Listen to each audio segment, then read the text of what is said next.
I'm Elliot Gerson, delighted to see all of you here today. And well, when you think about this, not just for the quality of this extraordinary book and the response to it a year ago and continuing, more than a year ago and continuing, but I think because of its amazing timeliness. Our friend David Brooks wrote at the time, essential reading for this moment in history. J.D. Vance really needs no introduction. Indeed, I suspect, and I'm sorry about this, J.D., my guess is that most of these people bought and read your book some time ago, so I'm not sure how many new sales you're going to be doing today. But because of that, I'll be very brief in the introduction, and I want to give everyone a chance to ask questions as well. From Rust Belt, Middletown, Ohio, and then Appalachian, Jackson, Kentucky, J.D. graduated from high school and then joined the Marines, which of course was a well-trod path for the cohort that you grew up with. But after that, his path veered from that cohort substantially and then soared. Ohio State, Yale Law School, success in venture capital, and of course now enormous literary and even cultural fame. He has most recently returned home to Ohio, where he founded a nonprofit devoted in considerable part to help people like him, like his kin, to improve their futures. Before I begin with some questions of J.D. and a conversation, I just want to acknowledge that this whole series is due to the generosity of Alma and Joe Gildenhorn. Alma, thank you again very much for that.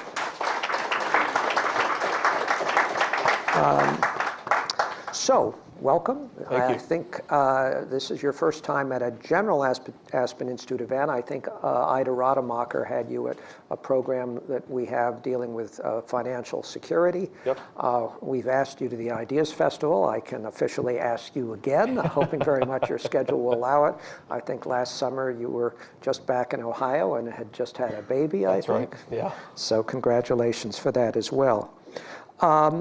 You know, I think we'll talk a little bit about the book, but because of what David Brooks noted and its relationship to so many of the issues that are obvious and important in the country today, we'll quickly move to a discussion about really some of the things you've learned since the time this book catapulted you into a position as maybe one of our most prominent sort of cultural intermediaries, translating a part of the country and a demographic and a culture that many people do not understand as deeply as they should.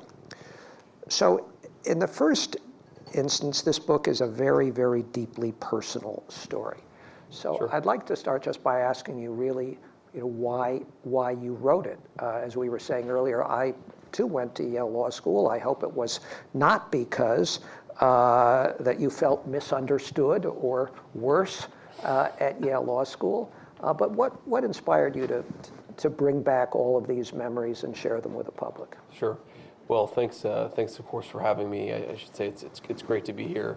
I did, I think my baby was maybe 4 weeks old when the Ideas Festival happened. And of course, couldn't make it because of that. But I do remember, I think Steve Case, my friend Steve Case was there.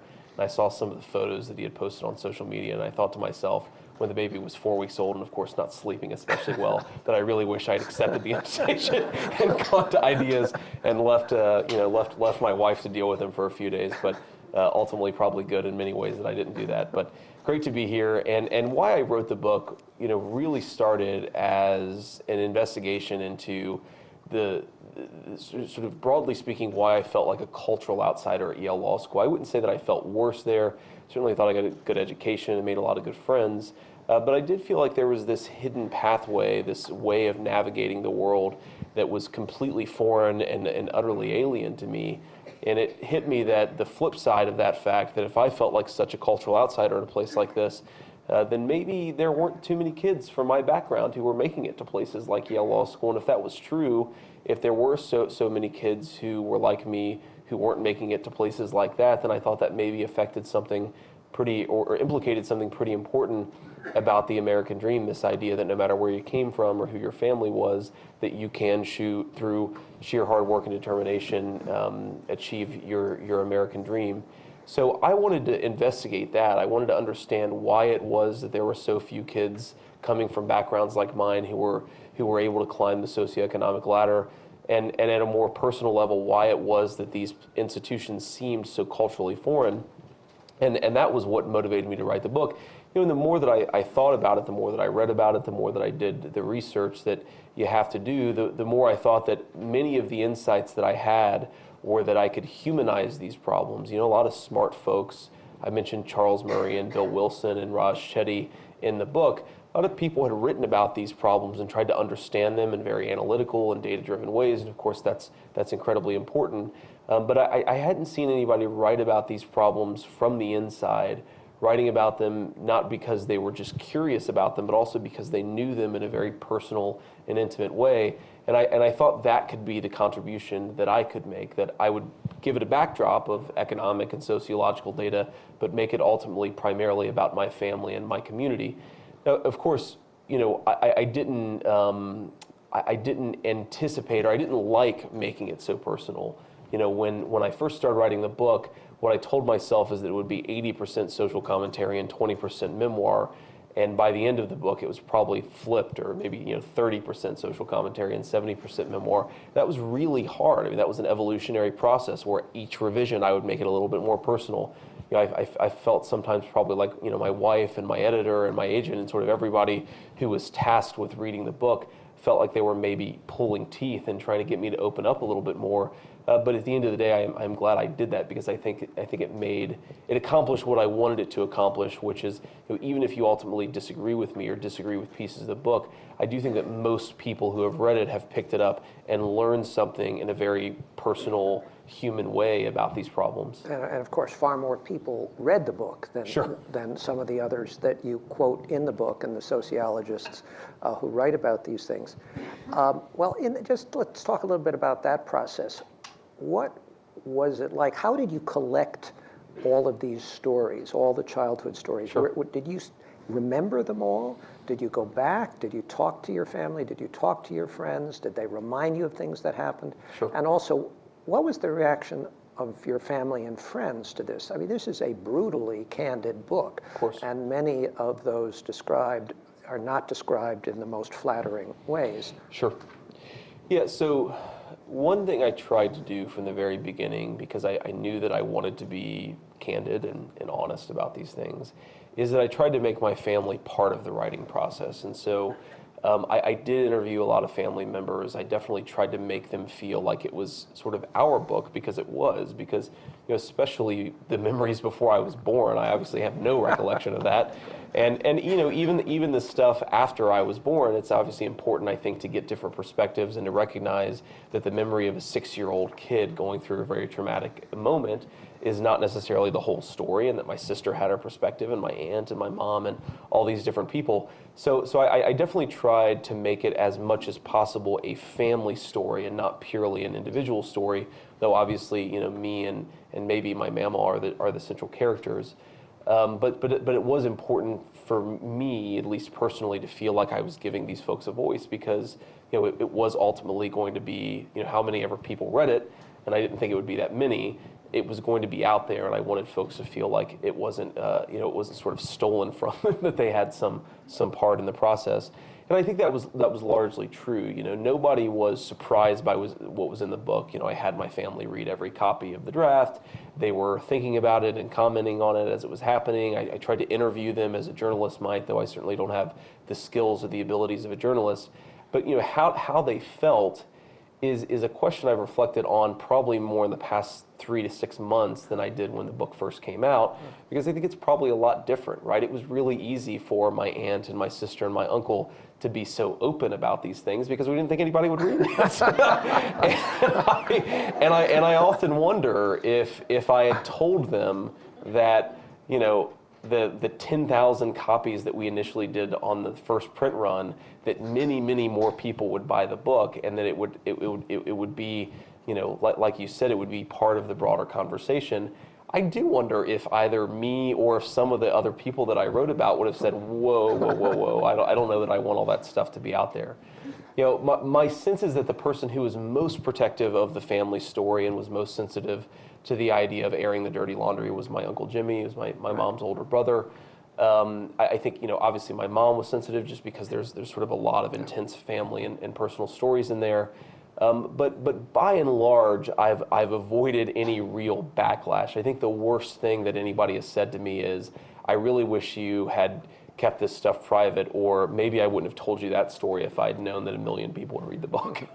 What about the reaction of your grandmother, who's such a central figure, an extraordinary figure? Is she proud of how she is now portrayed and known to the world? Yeah, well, so I think that's a tough question. So Mamaw, she passed away. So I think a lot about how she would have thought about the book and what she would have thought. I mean, I think that she would have probably felt very conflicted. I don't think that I could have written the book that I did if Mamaw was alive, because she was in some ways the person who was most defensive and most private about some of these things, and ultimately it would have been really hard to write some of the things that I did if Mamaw was alive. That said, Mamaw was also fiercely loyal, and I think that she would have been incredibly proud of me just because that's sort of the person that she was, and I think that she would have, especially when the book started to get more readership and consequently got more criticism, I think it would have been really interesting to see how Mamaw would have reacted to that. I mean, one of the most interesting, but also one of my favorite parts about writing the book and having people respond to it is there's a lot of stuff out there on social media and so forth. And there are members of my family that I feel like take it upon themselves to respond to every single thing that's written on social media. And of course, a lot of that response is very colorful. Right. So I think it would have been even more the case if Mamaw was still alive when the book came out.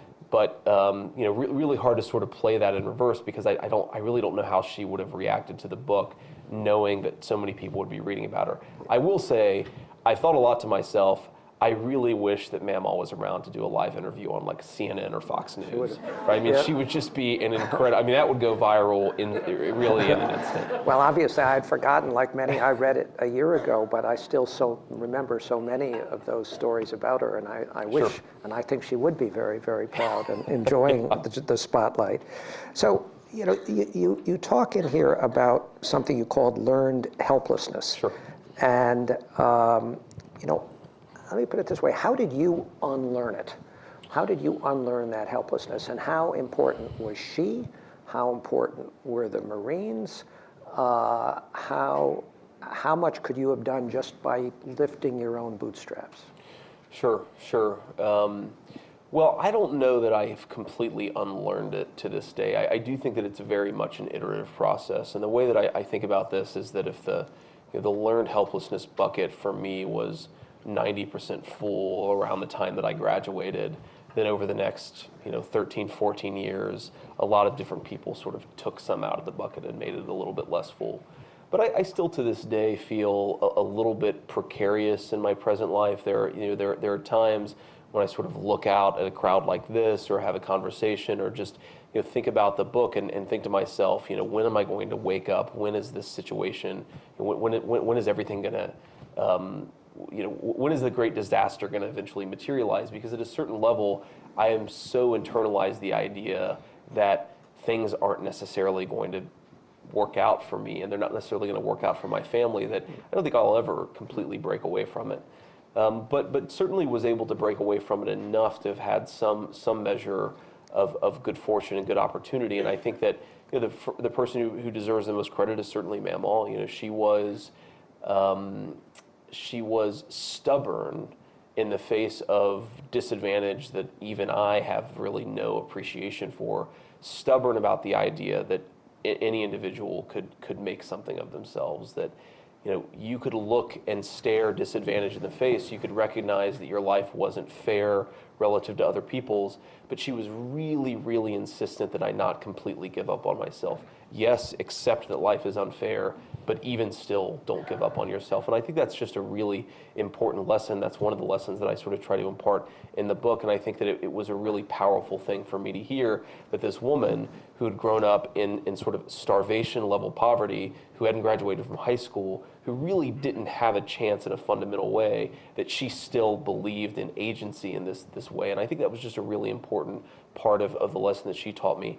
The Marine Corps was an incredibly important part of this. If you think about what it did for me, it was 4 years of non-cognitive skills education, how to manage and balance a checkbook, how to run personal finances, how to prepare a professional uniform, how to work in a really complicated, high-stress work environment and still be able to keep my cool, how to give and receive constructive criticism. And these were things that I had to sort of be taught because I hadn't necessarily learned them growing up. And all of those things gave me this sense that ultimately maybe success or opportunity was possible in a way that it maybe hadn't seemed possible before. Of course, another thing the Marine Corps did is it took me out of an environment where there was a lot of struggle and there were a lot of people not doing especially well, and it showed me a sort of different environment. And I do think that seeing things outside of the world that you grow up in can be incredibly powerful.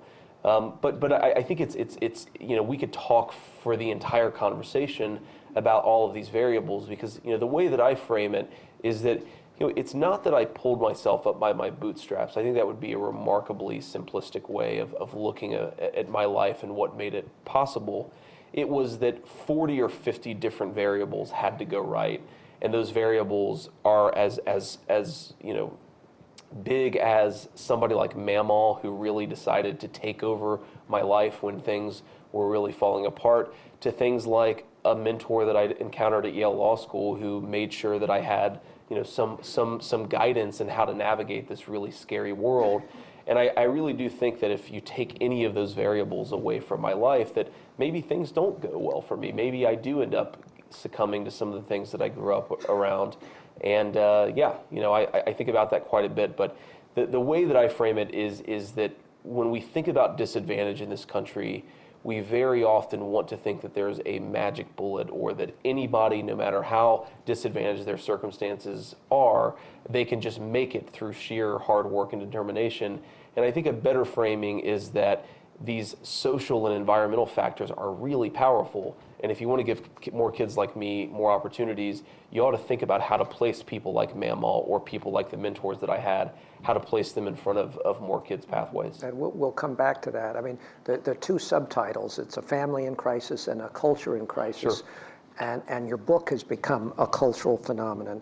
But how do you define that culture geographically, demographically? Is the culture that you describe here, is it white working class? Is it Appalachian? Is it poor generally? Yep.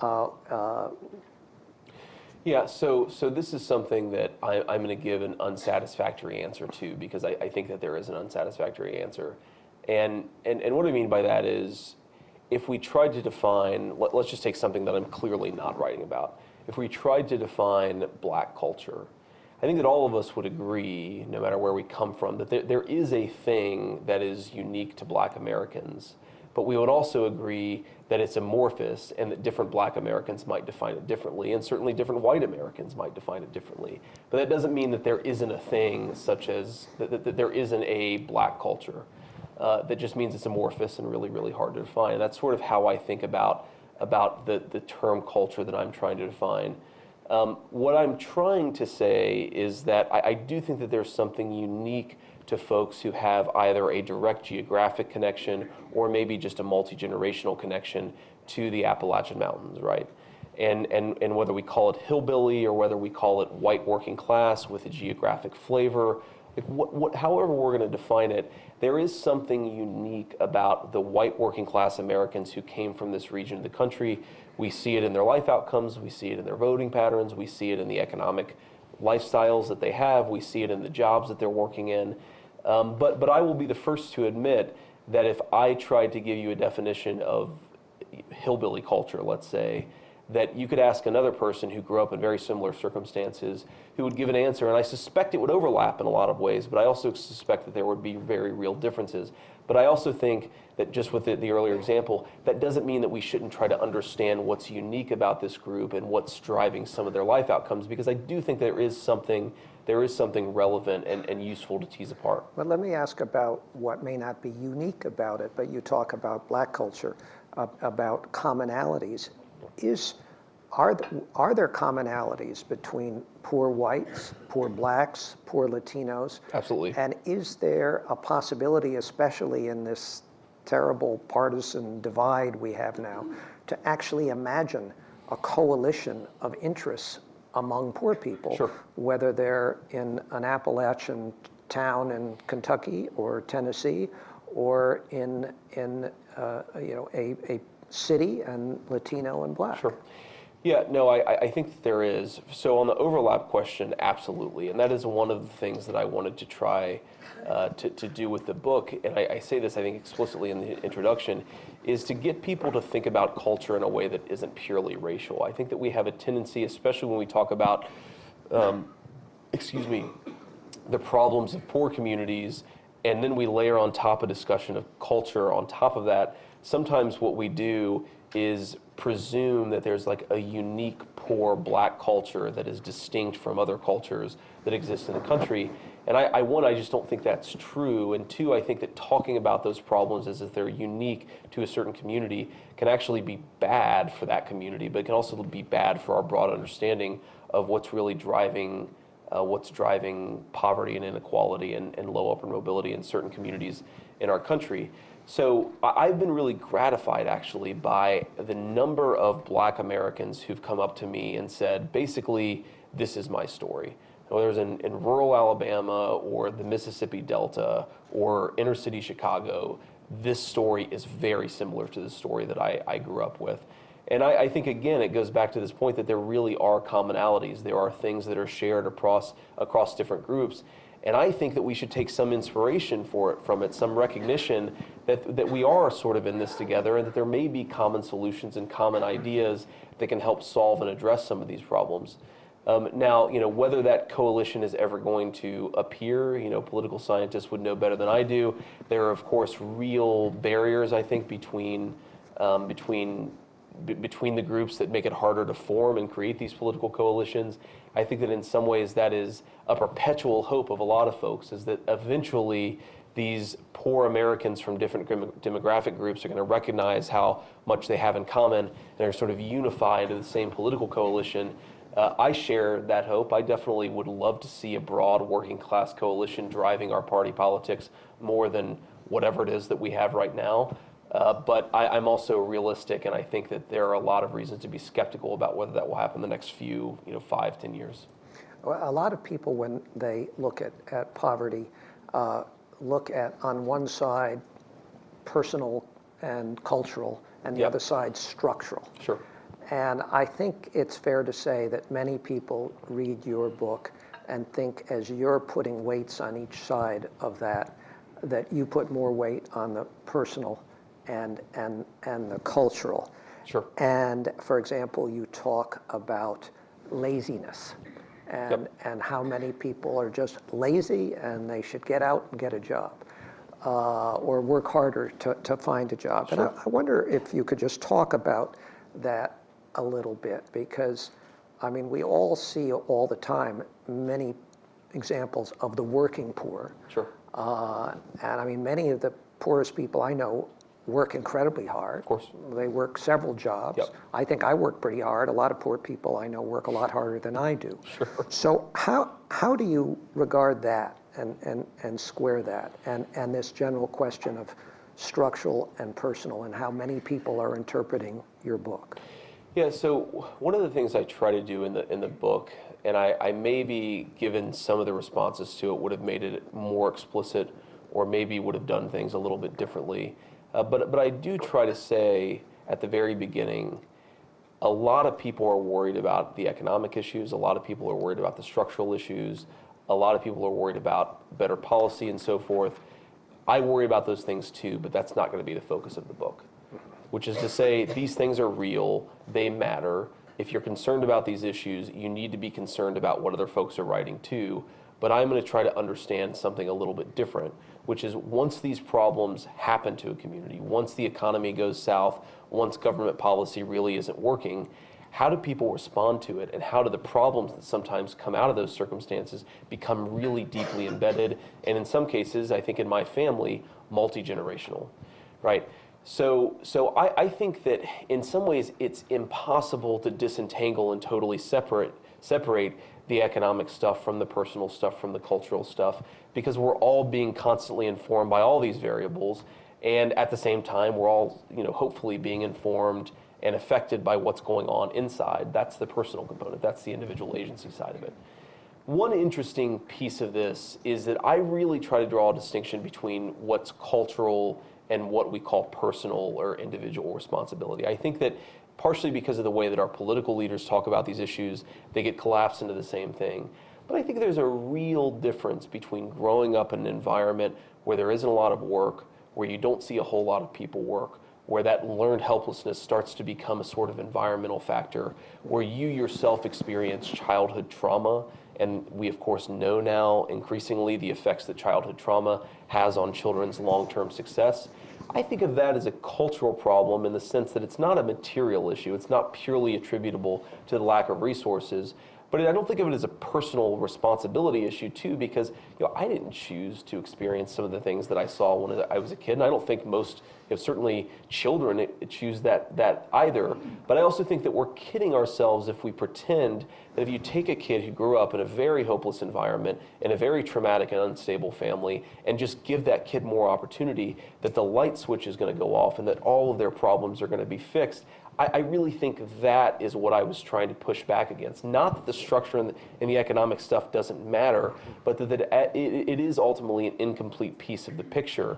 And that if we don't understand the other pieces of the picture, we're never going to actually help these kids, which I think is ultimately the goal. I think back when I was inspired to read this book sometime last fall. I think I saw you interviewed, and it was during the presidential campaign, and It's remarkably prescient, so many of the things you wrote about.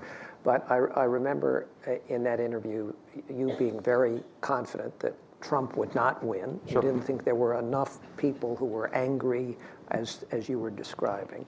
And I think you described yourself as a never Trumpster. But clearly the anger, the distrust that you write about and talked about is now something we all see very dramatically. And you do say in the book that you wish people would stop blaming Obama and blaming Bush. Some of those people now are probably not blaming Trump. They're hoping for Trump. What does that imply about, and you started to get at this, about government policies that work and don't work? I mean, again, I think some could take some of these things and conclude that, you view most government poverty-related policies not to have worked, and maybe reason for people to be angry. As you start the work in your foundation now, are there public policies that you think are going to be particularly effective, as well as things influencing culture? Yeah, so there's a political element to that question. There's a policy element to that question. I'll take the political side of it first. So I think for those conservatives who didn't vote for Trump, there were two broad categories, right? And there was one category of folks who said, he's not ideologically pure enough, maybe he's too bombastic, maybe we even don't think he's that smart, but for whatever reason, he doesn't fit the bill of what a Republican candidate should be.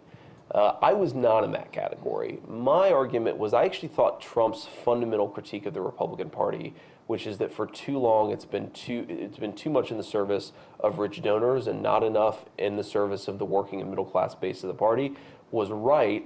And my criticism was, but then you have to do something about that. There has to be a prescriptive element of that I thought was really missing. And my concern was always that if you took the critique completely divorced from a prescriptive set of solutions, that you may ultimately destroy the credibility of the critique, right? And that's a critique I've been making since before, President Trump was on the scene. I've argued for a long time that the Republican Party has to do more for the working and middle class base of the party. That to the degree that we're viewed as a party that effectively just wants to cut the social safety net so that we can give tax cuts to rich people, that's a bad idea. It's bad policy-wise. It's also bad politically. And I sort of loved that Trump seemed to be pushing back against that narrative. I just really worried that unless it came along with a really good set of policy prescriptions and a governing mandate, that the critique, like I said, and a party that would support it, even if and a party that would support it. And I think you didn't ask this, but just sort of brief tangent there.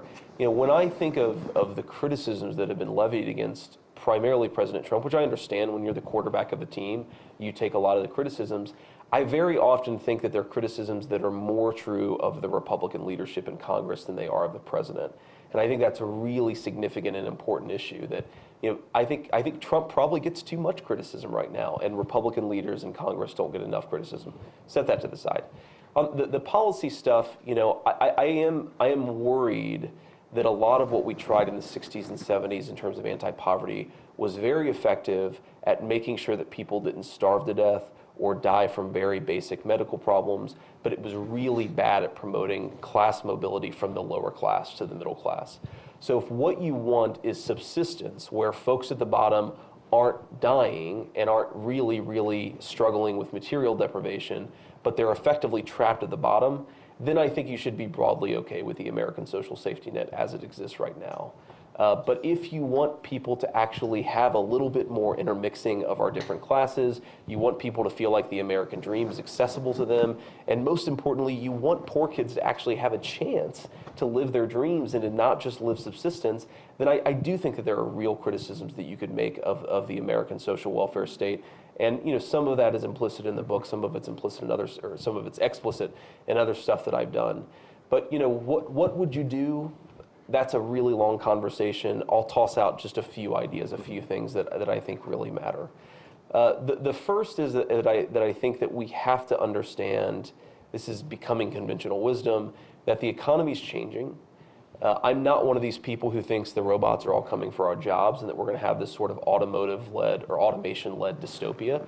But I do think that the transition from jobs that are being automated away to jobs that are being created by this new wave of technological innovation, it requires us to fundamentally rethink our education system, and we're not doing that, and that's a real problem.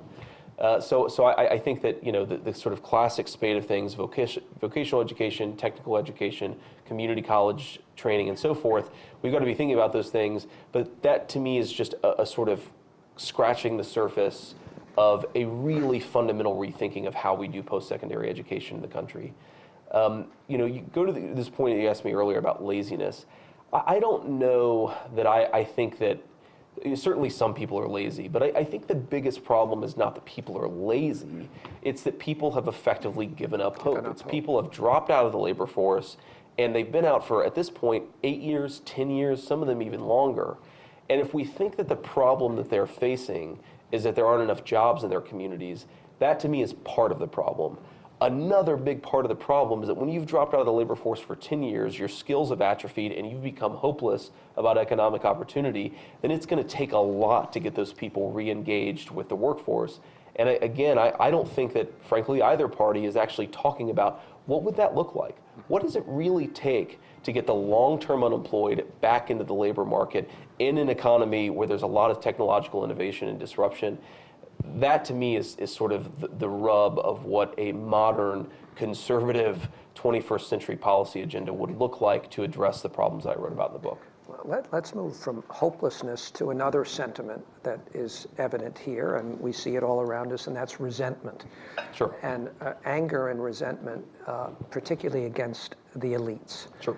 Now, when President Obama referred to clinging to guns and religion, or when Hillary Clinton referred to the basket of deplorables, what's the reaction in Middletown or the hollers in Kentucky? Sure. and how do we as a society overcome that particular problem relating to resentment, presumed condescension? So you mentioned that you saw a TV interview where I said that I didn't think that Trump was going to win, that I just didn't think that there were enough voters who were animated by some of these concerns, and that it was a matter of pure politics. The Republican Party had to sort of broaden the tent. Do I forget that? No, that is right. I certainly made that argument. Yeah. My guess is that when I did that interview, it was before the basket of deplorables comment, because that, maybe I'm wrong, maybe I'm misremembering it. But my sense is that when that happened, there was I felt a real shift in public opinion and in the opinion of folks back home. And what I mean by that is that there was always a core group of folks who were really excited about Donald Trump. They typically were sort of working and middle class folks I knew back home who hadn't been excited about a politician in a long time, and they were really excited about President Trump. There was another group of folks who frankly didn't have an especially positive opinion of him. If they were asked by a pollster, do you have a favorable or unfavorable view, they will almost certainly would have said unfavorable. But when that comment hit, the basket of deplorables comment, I saw a lot of people who criticized candidate Trump, who didn't like what he was about, who were saying, I might just vote for him now because I don't like her either, and I like her even worse or even less than I like candidate Trump. So that was a big shift, and I think the politics of that were really interesting. But at a fundamental level, I still think that the anti-elite sentiment, whether it's politically viable, meaning whether it can deliver majoritarian elections and congressional wins and so forth, is the animating force that I see politically. The way that this stuff that I wrote about in Hillbilly Elegy manifests itself, it's not so much sort of economic frustration or racial frustration or cultural resentment, however we want to frame it. Those things are all true and they're all happening, but the main way that it manifests itself is that people are really angry at elites. And again, this goes back to where I sort of agree with President Trump. If I'm thinking about this, let's just take one issue where I think elites were catastrophically wrong. It's the Iraq War, right? I was 18 years old when I enlisted in the Marine Corps. I was 18 years old when I enlisted in the Marine Corps. And I was supportive of the Iraq War like nearly everyone that I knew back home. People were excited to go and enlist in the Marines, enlist in the Army.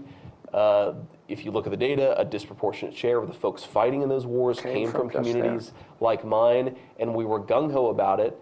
And then we got there, and 10 years later, 10 years of people going there and coming home, and they were pissed, and they got angry, and they got frustrated, and frankly, I think that we were all right to get angry and frustrated. And it was two things. It was the sense that you go over there, nobody knows what's going on. There's no real sense of victory or of pride that you sacrificed your life or your family's life, your blood, your time, and you actually accomplished something. I think that denting of community pride was a really significant part of this backlash against some of our foreign misadventures. And then the flip side of it is that a lot of people came home, they got treatment at veterans clinics, and there was a real sense that the treatment they were getting was, there was the scandal around the VA, and there was a sense for a time that I actually think is recovered now, but there was a sense for a time that the VA was providing really substandard care. You combine those two things into a political coalition that largely lives on the right side of American politics, and where not a single one of the the Republican Party's elites was addressing or dealing with that fact. And I think that's a piece of where you got Donald Trump from. And I think you could go down the issue, that's sort of the foreign policy side of it. I think there are a lot of issues where there's a sense that we trusted these people to do the right thing, they didn't do the right thing, and now we're really mad at them. Now, again, sort of going back to the personal responsibility stuff, I still think that matters. I still really encourage folks to not think about the solutions to our problems as purely political, but I also think that I really get the political frustrations, and I think they're legitimate in a lot of cases. So what makes you hopeful about rural America today? What can transform it, or can it be transformed? I mean, and are all those towns savable in some fashion? Yeah, so are all of them savable? I think the answer is probably not. It's always been the case that we have geographic transformations in our economy, that certain places are doing well and certain places are doing not as well. And that obviously hits certain towns, that hits certain small cities especially hard. The way that I think about this, though, in terms of solution, so my Brent and I, Steve Case, are working on this Rise of the Rest initiative. And the basic thesis of Rise of the Rest is that all of the net job growth is coming from startup companies, high growth startups. Think about the Googles and the Facebooks of the world. The job growth doesn't come from the Fortune 500 companies because they're creating a lot of jobs, but also they're losing a lot of jobs. And it doesn't come from sort of classic institutional, old school small businesses where, again, there's a lot of job creation, but also a lot of job destruction. The net job creation is in the startup sector, and what we're trying to do is bring the startup sector to more areas of the country. Now, does that mean you can save every single small town and village and rural area in the country? No, but I do think that if you can create more economic opportunity in more regions of the country, that will be a broadly good thing for everybody. The last point I'll say on this, obviously, sort of Steve and I's effort is a small piece of what I think needs to be a much larger rethinking of how we do economic development and investment in the country. But one of the things that is definitely true is that there are areas of high unemployment and there are areas of low unemployment, and a lot of times it's going to make sense for people to move from the areas where there aren't jobs to areas where there are jobs.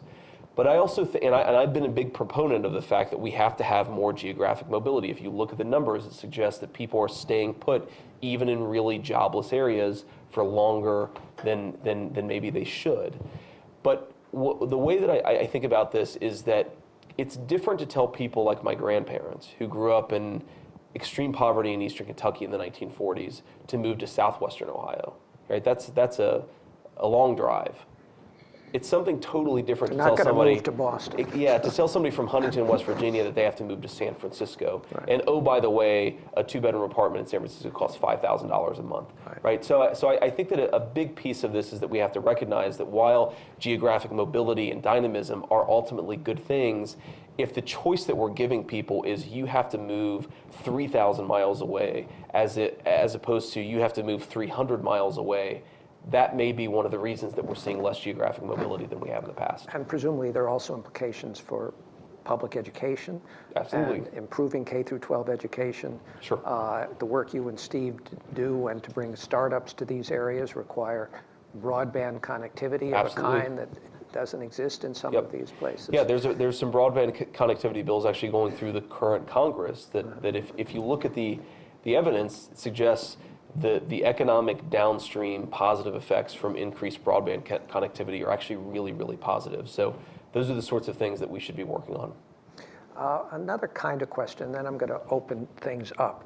And that relates to, we talk about resentment of the elites, but there's also great resentment, anger at the media. Sure. And how the world is portrayed, whether it's fake news. You're now a media figure yourself. Just tell us a little bit about what you make of that issue and the attitudes toward the media in the places that you grew up. Sure. How important that is and what can be done about that. Yeah, so the increasingly partisan nature of the media worries me less than what I would say. Well, how should I phrase this? The increasingly partisan nature of political commentary worries me less than the increasingly partisan nature of news and factual reporting. I think it's always been the case that we've had different people who have really strong opinions who are driving the conversation, and they yell at each other and they scream at each other, whether it's on the pages of a newspaper or via their talking head on CNN. So that side of sort of the anti-media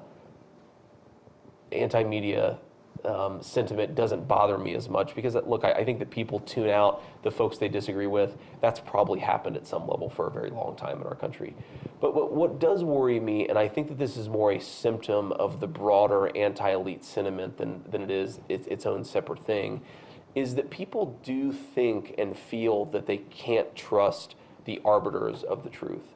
Other than issues, environmental issues, scientific issues, even basic factual questions like, for example, does the Graham-Cassidy bill insure more people or does it insure less people? It's very easy, I think, when you're in a room like this and when you have the careers and the lives that folks like us do, to say, they're not believing the media, they should believe the media more, and if they don't, then it's going to cause some fundamental breakdown in American society. I think it's something quite different to recognize that the elites in some ways, as I said earlier, have earned the lack of trust that people have in them. And while I think it's unfortunate that it spreads to areas where folks should trust fact makers, should trust maybe scientific opinion leaders, I also think that it is a predictable casualty. The fact that people believe reported facts less than maybe they did 30 years ago is a broader and predictable consequence of the fact that they believe all opinion leaders, all of society's sort of chief architects of decision making or power or finance or whatever, that if you mistrust those folks and they've earned their mistrust, then we shouldn't be that surprised that there's some collateral damage, that we really would like, for example, people to believe the scientific consensus on this or that issue. But again, I think it's predictable that in some cases they don't. The last point I'll make on that is, I was talking to somebody who's really involved in the climate change issue, and they asked this question in a very specific way. Why is it that people don't believe the scientific consensus on climate change? And my answer was, because the same people who are telling them they should believe the scientific consensus on climate change are the same people who said in 2006 there isn't a housing crisis, the economy is doing just fine. They're the same people from both parties who said in 2003 going into Iraq is a really good idea, trust us, we know what we're doing. And I think we've reached such a level of social distrust of the elites that it's starting to affect areas that maybe it shouldn't affect, but it does. And lastly, before I turn things to the audience, you've talked about trust many, many times. How do we, I mean, we talk about at the Aspen Institute about what we can do. We're all about civil dialogue and bringing people together, trying to find common ground. And even some of your comments with a presumption that the people in this room are somehow different from the people maybe in the town hall in Eastern Kentucky. How do we create more trust and empathy and understanding there when we are increasingly segregated in how we live, where we go to school, your Yale Law School example? I mean, at one time, a lot of people served in the military, and they mixed with people from different zip codes. Sure. Now there's very little of that. It's just that physical mixing, it seems to me, could make a big difference. But how do you get there? Yeah, I think that's exactly right. The physical mixing is one piece of this. A second piece of this is that it worries me, and I think it worries me that we don't have a sense of common purpose as a country anymore. I really do think that if you had asked an 18-year-old kid from Eastern Kentucky in 1945 and an 18-year-old kid from New York City, what is the thing that makes us Americans, you would have gotten largely the same answer. And that was true at a time when, of course, there were a lot of social problems in the United States in 1945. I don't think you have to gloss over that, but the will to solve those social problems, I think, depends in some sense on a recognition of common purpose. Those two things, the mixing, the sense of commonality, we're really lacking right now. How do you fix that is such a tough question. I think if I knew the answer, I would be working on that issue. But I am... I really will be honest with you that I don't necessarily think I have the answer to that question. More geographic mobility would be better, right? I mean, more movement necessarily means more mixing of different types of people. So I think a little bit less stasis in where people are living and raising their families and working and so forth, that would be really good. I think dealing with some of these I think job-based inequalities, meaning somebody who works in a blue-collar profession very often may not interact at all with somebody who works in a white-collar profession. What do you do? How do you fix that? I think you promote more mobility from the lower side of the socioeconomic ladder to the higher parts of it. So, more geographic mobility, more social mobility would really help. But at a fundamental level, we have to get people in the same room together in a way that was much truer of our society 30 years ago than it is today, I'm becoming more and more intrigued by this idea of national service. This is something Stan McChrystal, I know, is Stan working on right McChrystal, now. actually, that idea was crystallized at the Aspen Ideas Festival. Okay, well.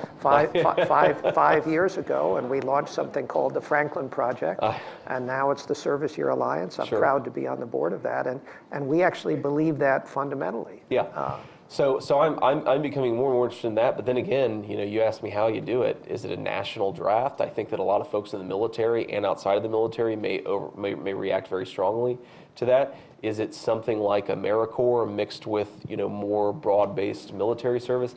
I don't know how you do it, but I do think that when we talk about social cohesion and how to solve some of these really big long-term problems, the fundamental barrier is that we don't spend enough time with the people that we share this country with. We agree. Ladies and gentlemen, over to you, right here. You answered my question. Hold on. This is all being taped, so if you could just wait for a microphone. Oh, I'm so sorry. No, that's all right. Thank you. I'm so sorry. Thank you so much for coming here course. and Thanks for educating having us. me. It's absolutely marvelous.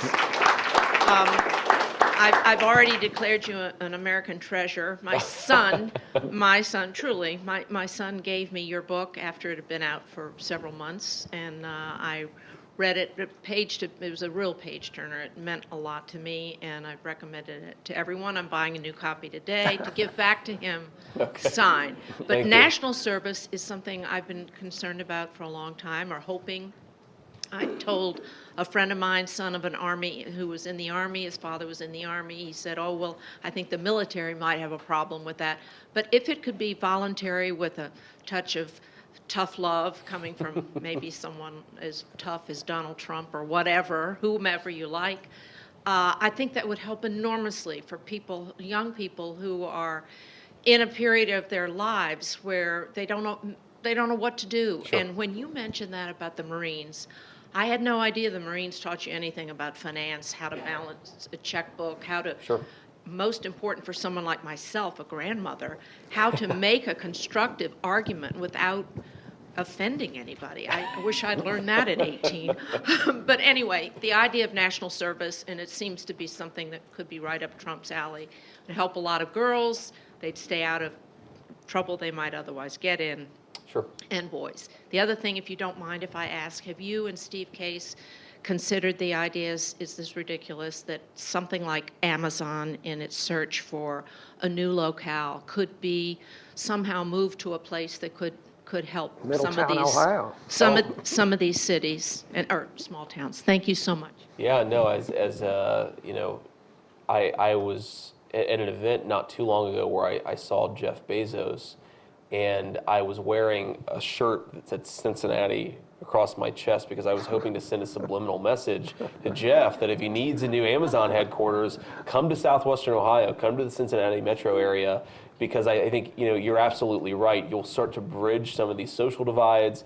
Obviously, people will be able to maybe able to afford a house if they live in Cincinnati, which they can't do on the same salary in Seattle. So I think there are a whole lot of reasons why big corporations, and not just big corporations, what about big government agencies, think about relocating to middle parts of the country. There's no reason that housing and urban development needs to be in Washington, D.C. I'm sure the employees would be able, again, to sort of take their income a little bit further than it goes in D.C., and you might actually have, again, some real constructive engagement across different sectors of our society. Thank you. Gentleman in the third row. I am fascinated by the rise of the rest, and I'm kind of curious to hear how it's going. Sure. And I give you the example of what Jim Fallows has been doing, because one of the things that, as I looked up Rise of the Rest, I found maybe could be developed a little more as a story, because Sure. the leverage comes not from $100,000 grants, doesn't it come from the example, the role of the charting the path for some of those towns. And I'm curious about how you are planning to tell that story more broadly. It seemed, and it also whether you're going to filter down to smaller communities. It seems like you're in kind of million plus SMSAs and not in the kind of smaller places Sure. that you grew up in. Yeah, so we're focused on not necessarily million plus MSAs, but definitely sort of mid-sized cities, in part because that's an area of the problem that's digestible and easy for a team like Steve and I's team to actually go after. Part of it is because we know that a place like Columbus, Ohio, when it's doing well, it has positive ripple effects, not just for the Columbus metro area, but it has downstream ripple effects. There are studies that suggest, for example, that every Google job in Silicon Valley creates 9 other jobs outside of Silicon Valley or in the immediate area. So there are real reasons to think that focusing on mid-sized cities, while I agree with you, it's not going to solve the whole problem. It's at least a really good place to start, and there are reasons to think that it'll have positive effects outside of those big cities too.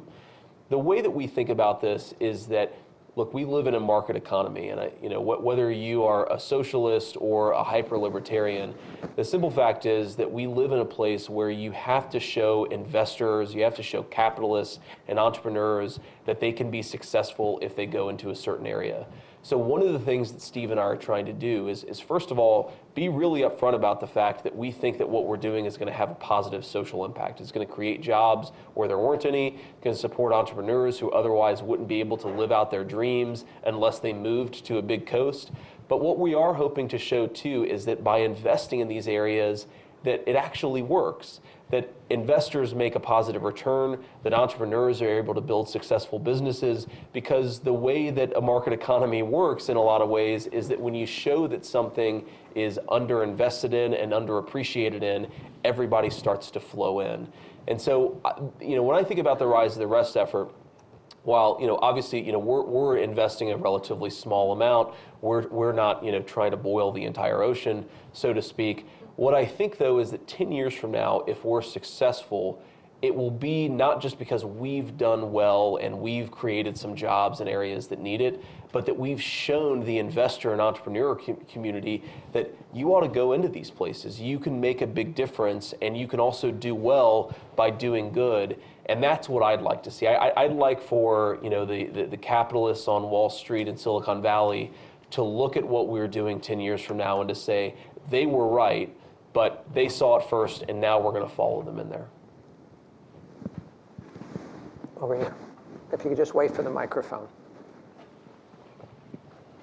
And then I want to go to this side of the room. Thank you very much, Larry Checco. This is a very rich conversation, by the way, and there's so many things to talk about. I don't know where to start. Sempre Fi, my son's a Marine. I agree with everything you said. National service. I'd really like to get your card. I'm working with some very influential people on this. I mean, I saw the buzz when the topic came up, and we're trying to get this legislated, not just a movement, but to get Congress to do something about this. So if we can get your help, we'd greatly appreciate it. Sure. Just about mobility. It's very difficult for people who live in these rural areas to be mobilized. They don't have the resources. Yep. And if they own their houses, they can't sell their houses. And that's mostly the biggest asset some of these people have. Mm-hmm. So I'm curious. I mean, are you working more towards getting people to leave or to bring industry to these people? Because I think that's where the rubber hits the road. Thank you. Sure. So the answer is that you probably have to do both. My sense is that a dynamic society is a society where, one, there's a little bit more intermixing between different sectors. There's a little bit more just excitement about what's going on. And part of that dynamism is definitely that you're going to have folks leaving the places where they grew up. But hopefully that also means that there's capital and people and investments flowing back into those places, that it's not purely a one-way street. What worries me right now is that if you look at some of the communities that I write about, it very often is a one-way street, right? You sort of have the brain drain phenomenon. You have capital all going to the coasts or to some really, really big cities.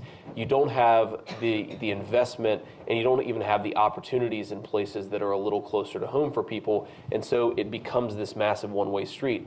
I will say that you're starting to see signs of that reversing, right? So even in my hometown of Middletown, I wrote about this not too long ago, you have folks who went off, who had careers for 10 or 15 or 20 years. They're starting to come back. They're starting to reinvigorate the downtown in Middletown, Ohio, for example. If that's a story that you're starting to see, there actually is more net. I saw the statistic recently that there's something like a 5-to-1 ratio of residents in San Francisco looking for housing outside of the Silicon Valley area, which means that we sort of reached a saturation, and people are starting to think about how to move outside of these areas that are hyper-connected and hyper-networked, but also I think maybe too connected and too networked, where you start to have some diminishing returns to what's happening in these places. So I'm broadly an optimist about this over the next 10 or 20 years, that either, whether it's for family reasons, people wanting to be closer to home, whether it's because of the cost of living in places like San Francisco and New York versus the cost of living in places like Ohio, that you're going to start to see more and more people returning to maybe not the community they came from, but to a community that really needs their help and really needs their support. And I think that's a trend that we're likely to see accelerate in the next 10 to 20 years. Absolutely. Sure. The gentleman on the aisle here, or close to the aisle, if you could wait for a microphone.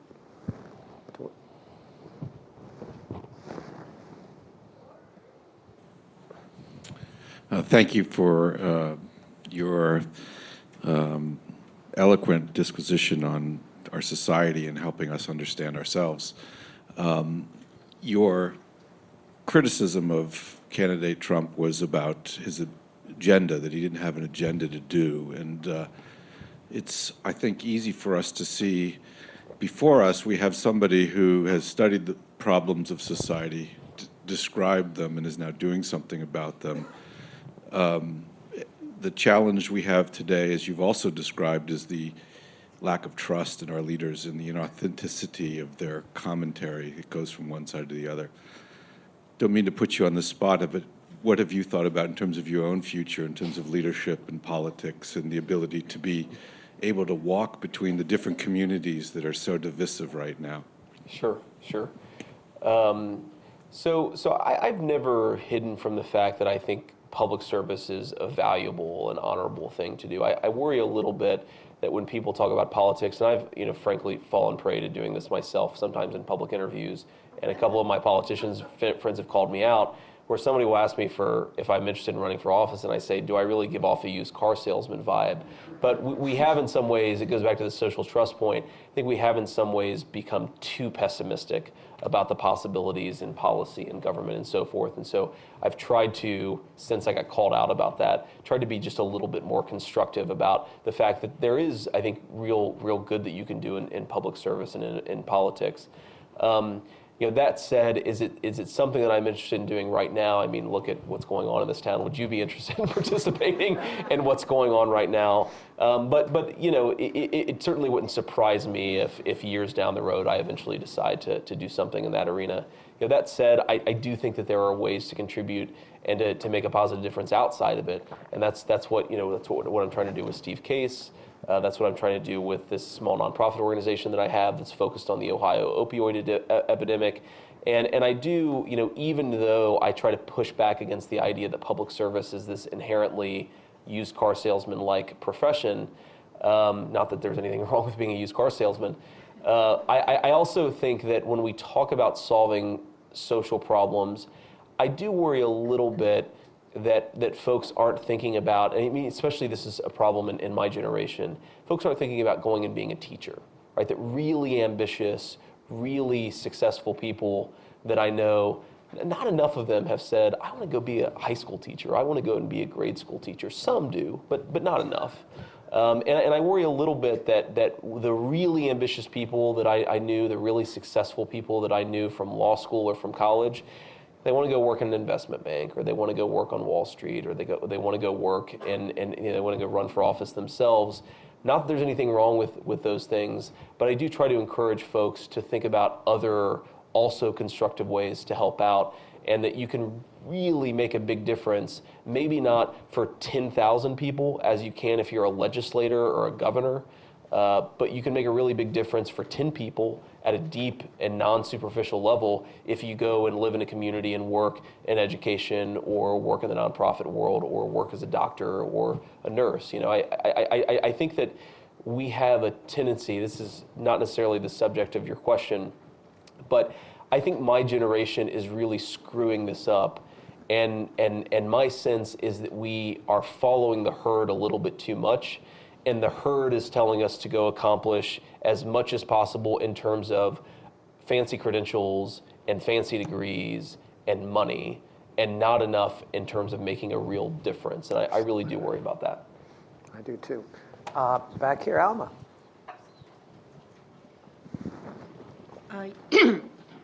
Thank you very much for being here today. It's a real treat and a real education listening to you. So we thank you. You very eloquently spoke about the cultural divides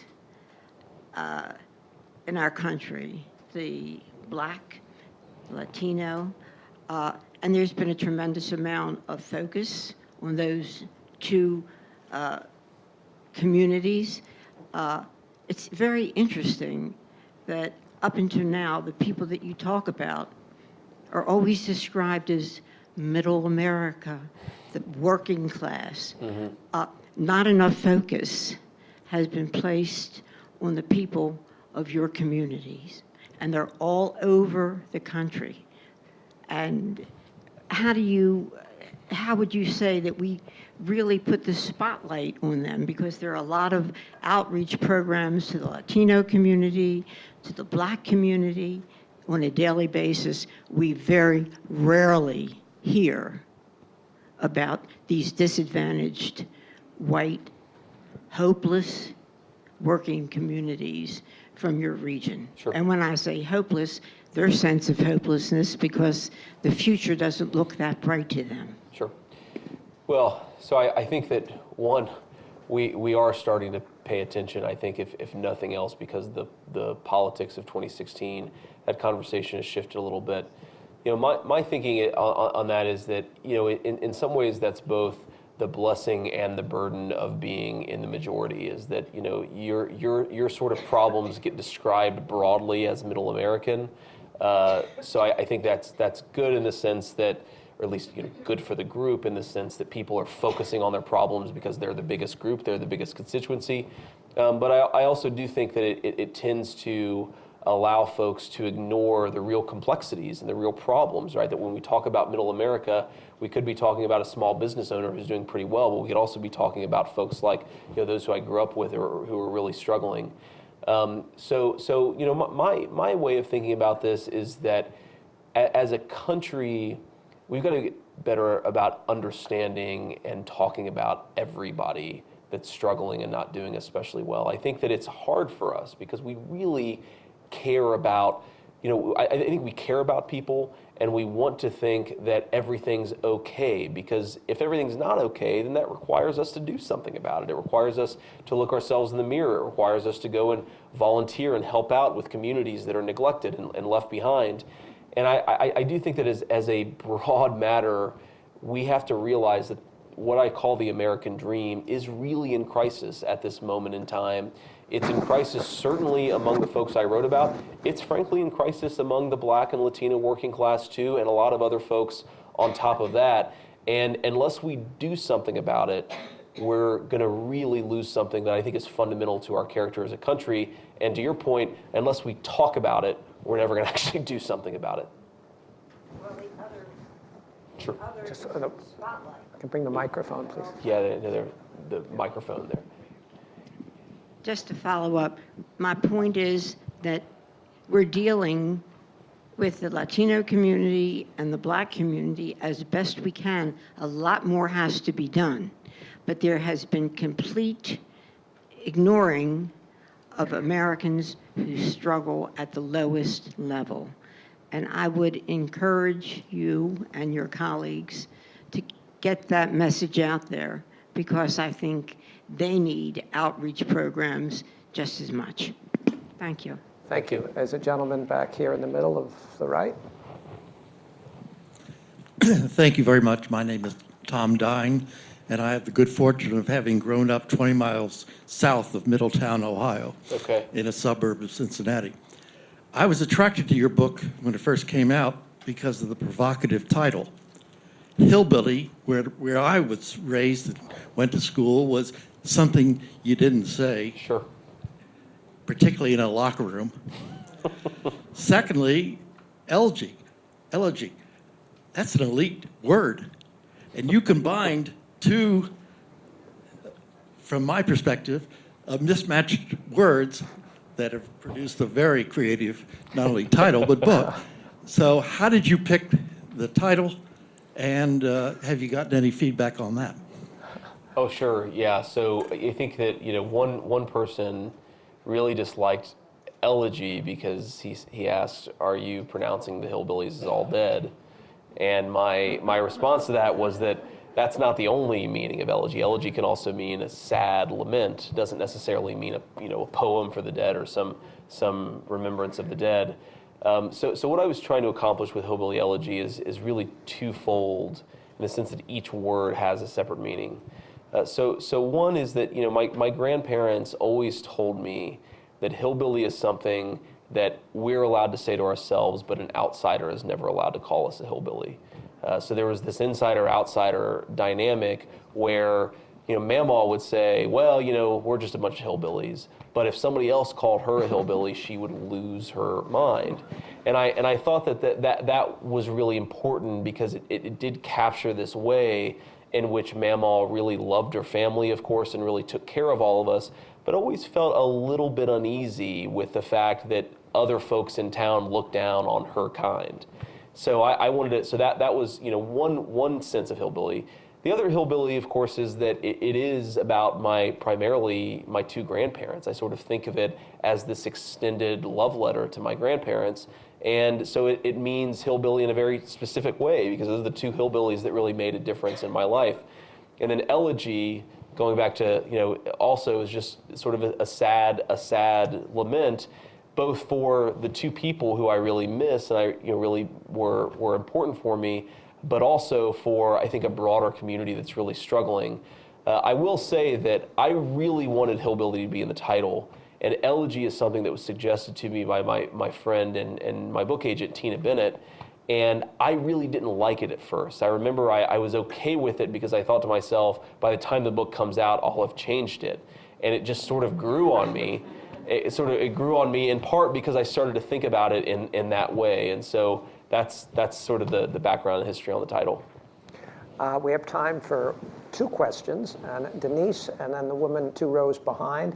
Why don't you each give your question, and then we'll give JD a chance to respond to those and maybe make a concluding remark. And yeah, those two. Thank you. Thank you. My question has to do with finding the right community in the middle of America. I'm originally from Little Rock, Arkansas, and I'm very familiar that the legislature there never puts money into education, and therefore it makes it difficult to bring IT places, and Arkansas is not the only state. There are many states like that. So how are you handling that kind of pushback from the very people that you're writing about, frankly? Sure. And Denise.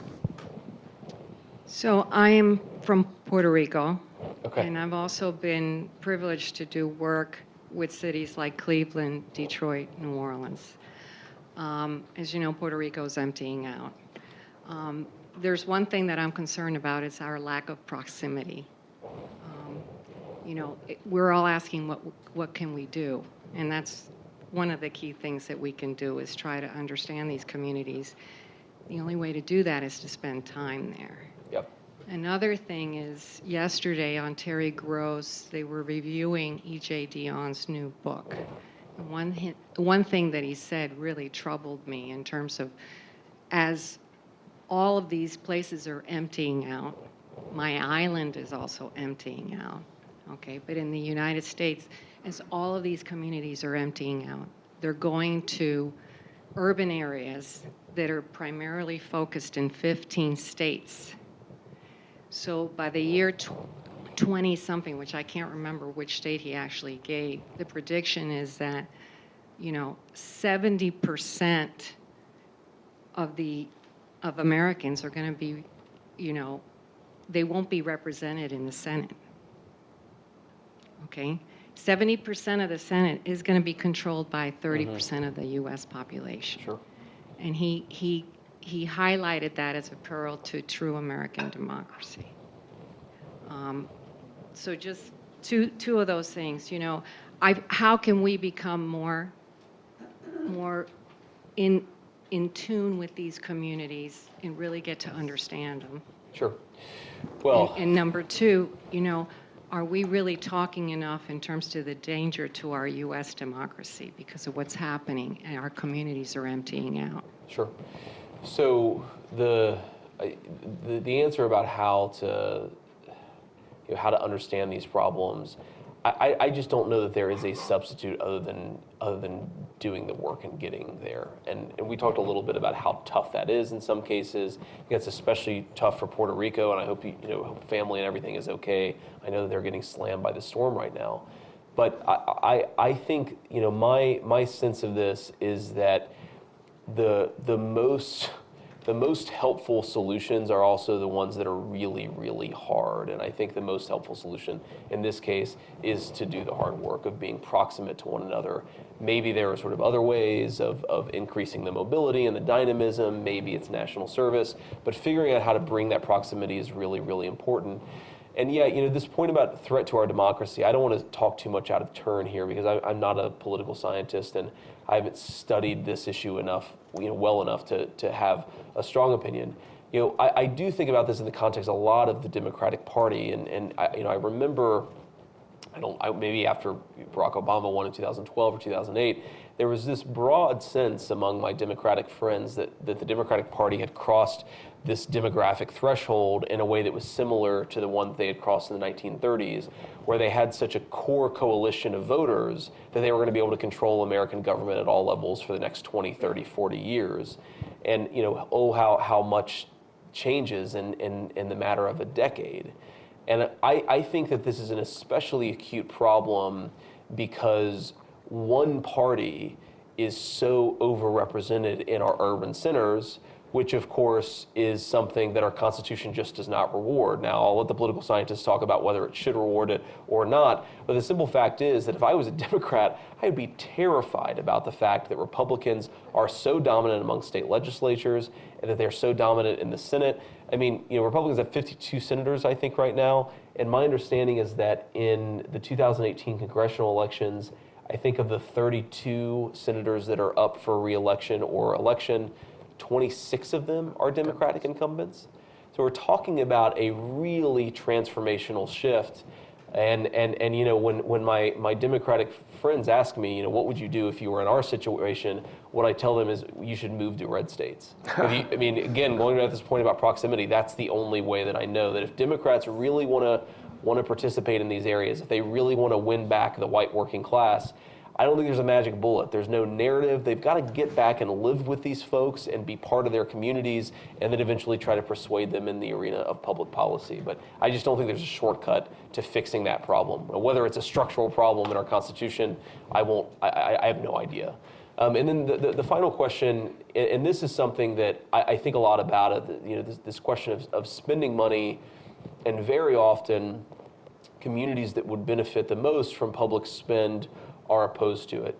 And here's the way that I think about this problem. I think people are not, and the folks I'm writing about, the people that I talk to, are not ideologically opposed to the idea of spending money on poor people. So there was this sense among some political commentators, especially after the rise of the Tea Party movement, that everybody had been converted to hyper-libertarianism in their economic views, and that this was this massive movement of people who were really far to the right on economic issues. And my view of the Tea Party was always that it was much more about people just being upset that at the feeling and in fact the reality that their country was being misgoverned, that it wasn't we don't want to spend money, it's that we want people to stop spending money on stupid stuff that actually isn't helping. And so I think that's one of the pieces that we have to appreciate, whether you're a Republican, whether you're a Democrat, whatever your political views, that people start to lose social trust in their leaders and they start to lose faith in certain programs when they're perceived not to work. I think this is really important. If for example, I'm seeing this a lot in the opioid crisis right now. I know I'm almost out of time. But in the opioid crisis, you have people who have been affected by it in an incredibly fundamental way, who even a year ago when I talked to them about it, whether it was themselves or their families, their children, there was a real sense of community, togetherness. We've got to go solve this, whether it's we got to go after the big pharma companies or we got to get more people in treatment. Whatever their answer was, there was a real sense that this is a crisis that they have to solve. What worries me right now is that I see a lot of people who've seen a lot of different things over the course of the past year, whether it's Narcan or different drugs or different treatment programs, and they are getting frustrated that this stuff is not working. Okay, they're getting frustrated that people are still dying. They're getting frustrated that there isn't a silver bullet that takes an addict and makes them better or allows them to break free and live a drug-free life. And I think that's basic human nature, that when you see things happening in your community and they're not working, you get really frustrated at those things that are happening.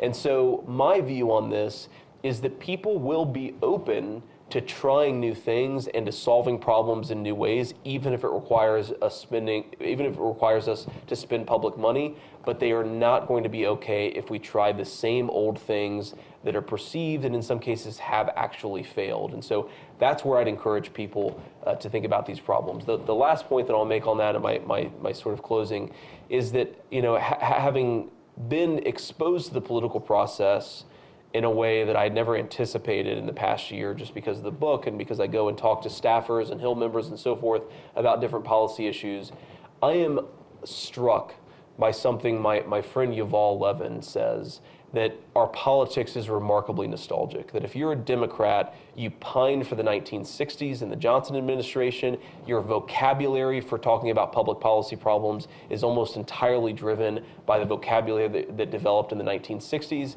And if you're a Republican, you're pining for the 1980s and your vocabulary is almost perfectly lifted from Ronald Reagan. We've got a new country with new problems. We've got people who are frustrated with the stuff that's been tried before, and we need to fundamentally rethink the way that we're doing things. If we keep on pining for the 1980s on one side and the 1960s on the other side, we're going to continue having 1980s and 1960s solutions to 21st century problems. So thank you guys. Well, we thank you very much. Hey, Stuart, really a pleasure. Yeah. And we will get you back to Aspen. I'm sorry? And when you come to Aspen, you will bring your family. Okay. No. That makes it a lot yeah. easier. All right. Well.